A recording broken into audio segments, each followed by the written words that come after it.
This is Talk of the Town, a weekly program featuring community events happening in and around Northeast Michigan, with your host, Nancy Smitham, and get the latest news from Alpena Community College with Dr. Olin Joyton. And now, today's Talk of the Town.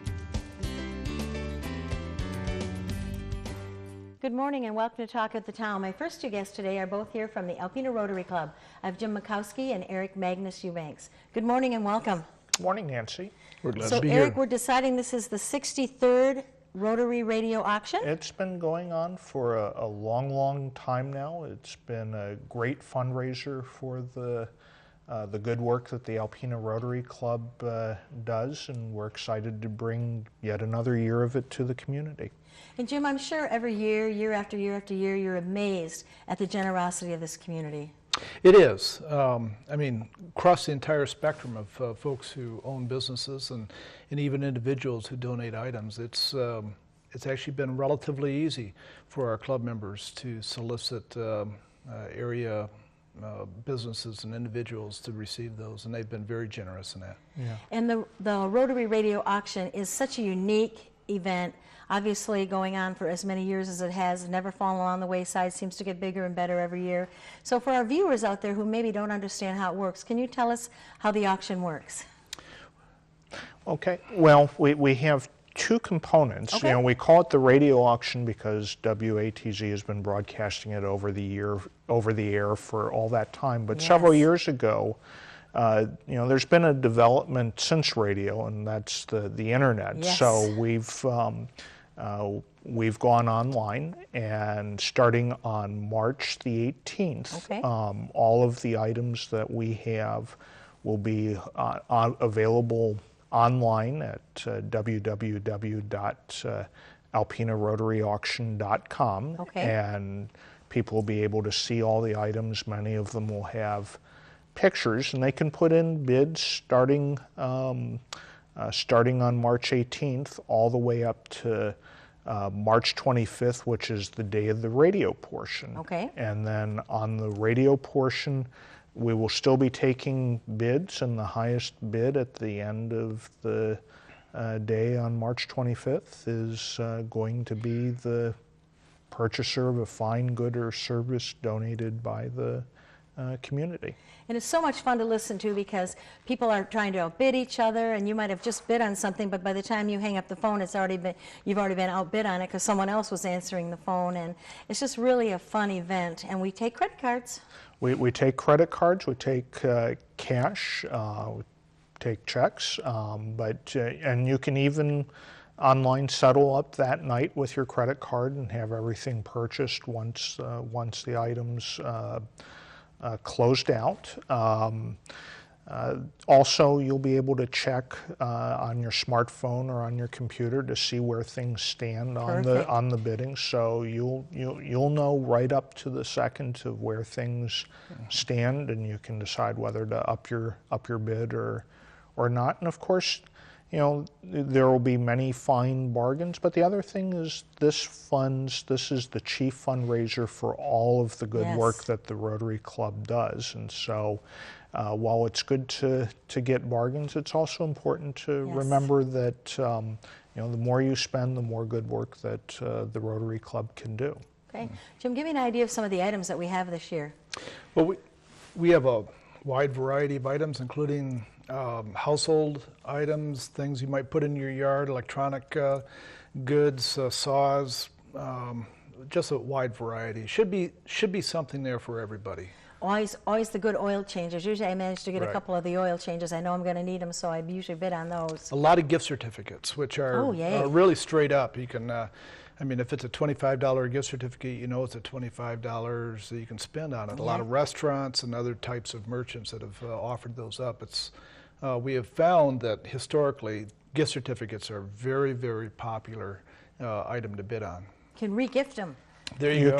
And we know of a number of business people who will buy them up and then give them to their staff as a thank you for a job well done. And other people say, you know, I know I'm going to eat out at you know, JJ's or McDonald's or what have. Sometime during the year I'm going to do that. So, but I might as well have the money go for a community good as opposed to just directly there, although we certainly want you to support your local businesses as well.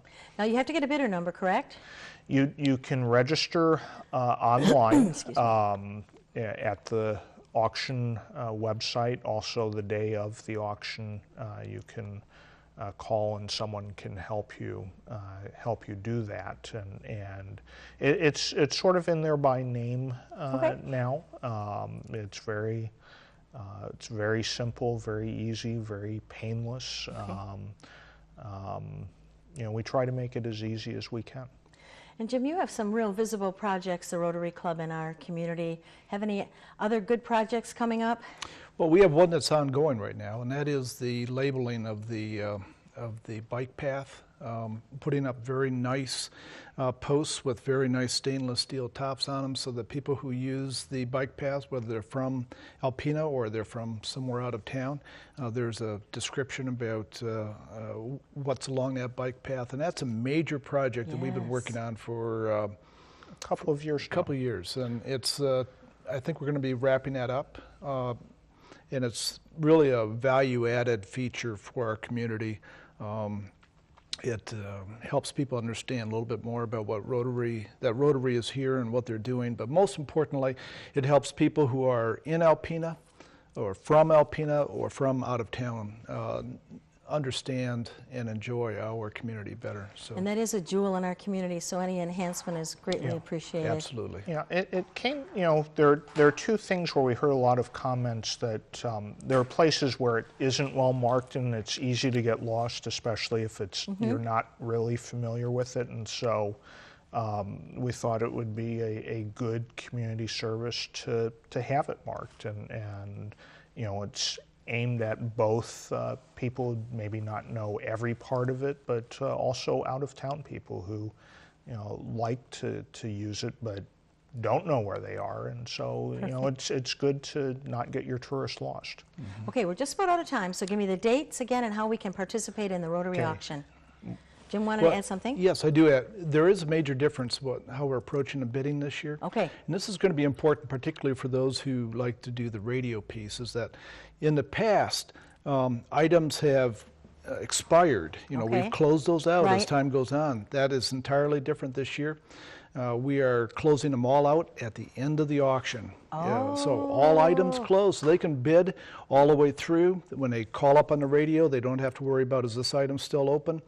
All items are open until the final gong sounds on the auction, then we close them all out. And so there's no red line, there's not that last second to bid, except the final last second. Perfect. So all items close at exactly the same time, so people need to be prepared for that. Okay. Bidding opens March 18th, and it runs until I believe 10 o'clock. 10 o'clock. 10 p.m. on the 25th of March. Okay, and once again, thank you to WHEZ and this wonderful community for supporting this for 63 years, and I know it'll be another tremendous success. We're excited. Thank you. Thank you. I'll be right back following these messages.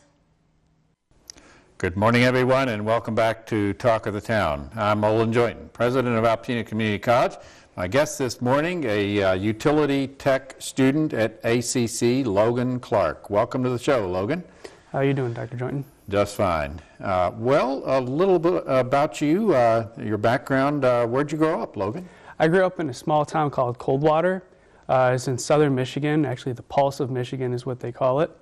Not too many people there. Just grew up and graduated in 2008 at Coldwater High School, and now I'm here. How did your life go between 2008 and starting up here? Did you go out and work for a while? Or? I went to Lansing Community College right out of high school. Very good. After a semester, I still didn't know what I wanted to do, and I enlisted in the U.S. Army. Okay. And up till now, I've served 6 years in the Army Reserves. I've never been deployed somehow, but it's been a good career. And after a few different passings of different ideas for jobs, I decided to come up here to Alpena Community College. Oh, that's great. Well, thanks for your service to our country, and I'm curious about how you discovered ACC. Were you already interested in the utility tech field, or? Well, like I said, I had tried several different majors, and Yes. I liked working with my hands, and I liked being outside. So took a semester off of school and talked to a few buddies who actually came up here and went to school and have graduated. Okay. And they're now in the workforce in the utility industry. So it sounded pretty good to you. It sounded really good to me. So Yeah. Just fit your not only your talents but also your aspiration for what would make you happy. Yes, sir. That's the key. I tell ACC students, if you can find something you can do well and that you also like doing, and sometimes those are different things, then you've really hit the jackpot. So started here in ACC, was it fall of 13? Yes, sir. Fall of 2013. Very good. So you're in the associate degree version of our utility tech program, a 2-year. What's the curriculum like? What courses have you had to take? So I had a lot of my general studies taken already, so I didn't have to worry about that.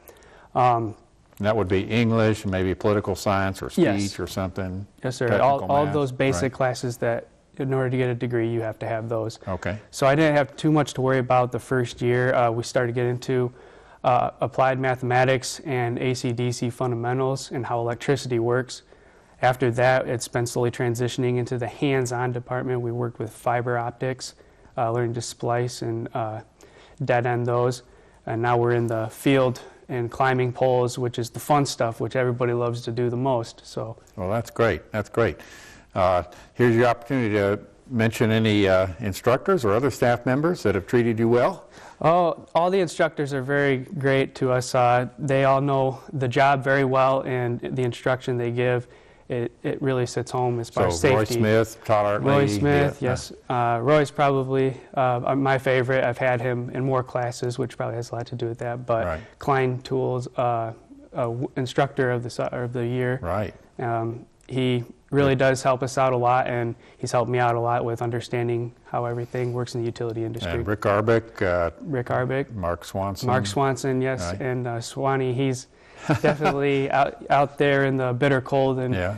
helps us out every day. He's a veteran, many years working for, is it Consumers, where Yes. he came from? Yes, sir. So to have that, a person with that length of experience, really all of our instructors have worked in the field themselves, so they can impart the kind of real-world knowledge to people in the classroom. That's a great feature of our program.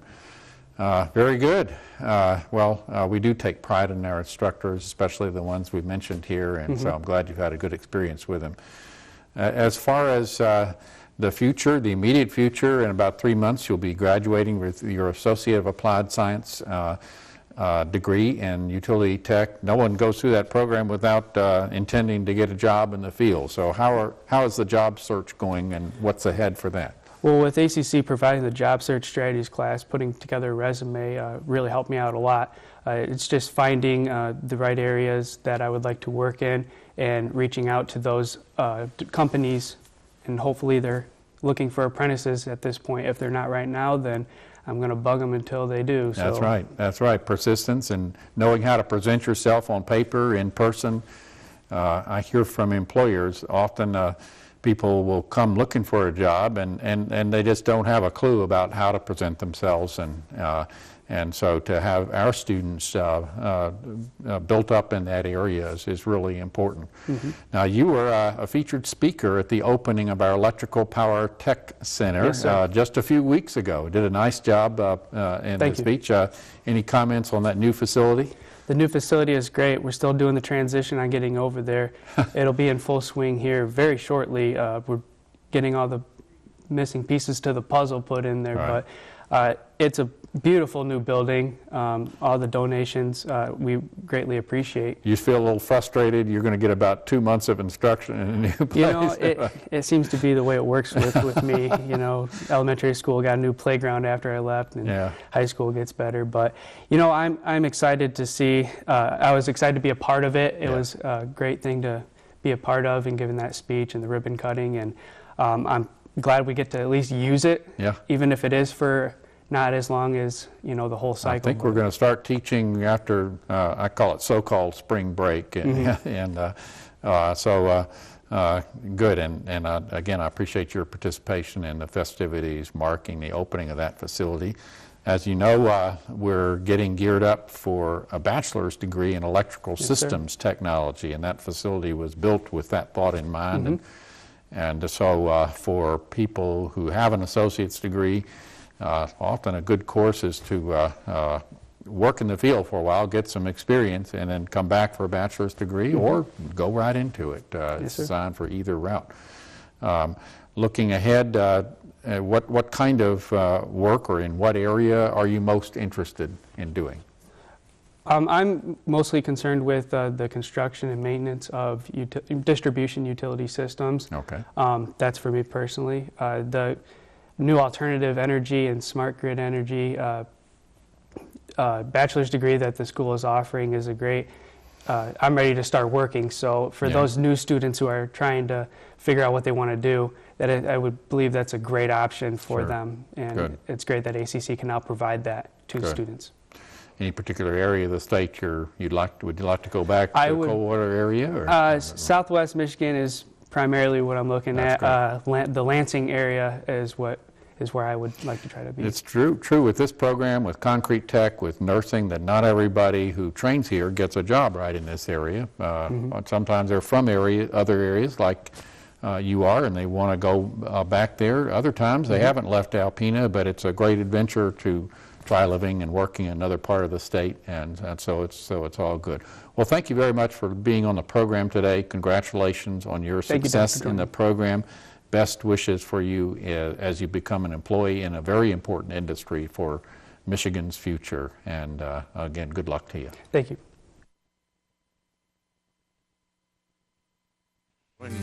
For a list of events taking place in Northeast Michigan, visit our website at www.wbkb11.com and click on Community. This has been a Thunder Bay Broadcasting Corporation production.